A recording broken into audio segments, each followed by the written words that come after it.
قال رسول الله صلى الله عليه وسلم ما عمل آدمي من عمل يوم النحر أحب إلى الله من إحراق الدم আল্লাহ রাসূল সাল্লাল্লাহু আলাইহি ওয়াসাল্লাম বলেন মা আমিলা আদমী আদম সন্তানের আমল অর্থাৎ উম্মতে মুহাম্মাদের আমল মিন আমিলা ইয়াউমান নাহর মানে কুরবানির দিন আদম মুহাম্মদ অর্থাৎ উম্মতে মুহাম্মাদে মুসলিম সমাজ যে জিনিসটা করবে সেটা একমাত্র আল্লাহর কাছে পছন্দনীয় আহাব্বু ইলাল্লাহি মিন ইহরামিদ দাম অর্থাৎ কুরবানির দিন একমাত্র পশুর গলা থেকে রক্ত ঝরানো এটাই আল্লাহর কাছে ওই দিনে সবচেয়ে বেশি প্রিয়।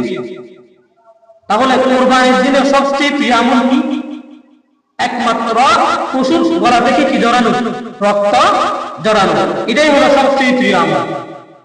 আর হাদিসে আল্লাহ রাসূল সাল্লাল্লাহু আলাইহি ওয়াসাল্লাম বলেন قال رسول الله صلى الله عليه وسلم إنها لتأتي يوم القيامة بقرونها وأشعارها وأتلافها وإن الدم ليقع من الله بمكان قبل أن يقع من الأرض فطيبوها نفسان أو كما قال عليه الصلاة والسلام আল্লাহ রাসূল সাল্লাল্লাহু আলাইহি ওয়াসাল্লাম বলেন ইন্না লাতাতি ইয়াউমাল কিয়ামা কিয়ামতের দিন হাজির করা হবে বিকুরুনিহা ওয়া শামারিহা ওয়া আতলাফিহা পশুর রক্ত, পশুর ফসল এবং পশুর গোবর প্রত্যেকটি জিনিস পশুকে সহ হাজির করা হবে ওয়া ইন্নাদ দামা আলাইয়া মিনাল্লাহি ফাকাদ ক্বাবালা আইয়াকা মিনাল আরদ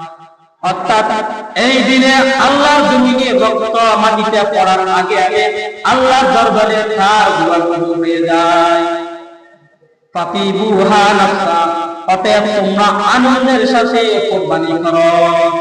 ফাতিবুহা নাফসা মানে তোমরা আনন্দের সাথে কি করো? কুরবানি করো। তাহলে এখান থেকে বোঝা যায় একটা পশু যদি আমরা জবাই করি তাহলে একটা পশুর মধ্যে কতটুকু ফসল হবে কেউ কি হিসাব করে? পশুর মধ্যে কতটুকু লুম হবে, ক্যাশ হবে, কেউ কি হিসাব করে? হিসাব করে না। তাহলে দেখুন প্রত্যেকটা ক্যাশের প্রতিটি লুমের হিসাব আল্লাহ তাআলা দিবেন। অর্থাৎ প্রতিটি লুমের বিনিময়ে এক একটা সওয়াব আল্লাহ তাআলা ওই যে ব্যক্তি কুরবানি করবে তার আমলনামায় দান করবেন। আল্লাহ রাসূল সাল্লাল্লাহু আলাইহি ওয়াসাল্লাম আরো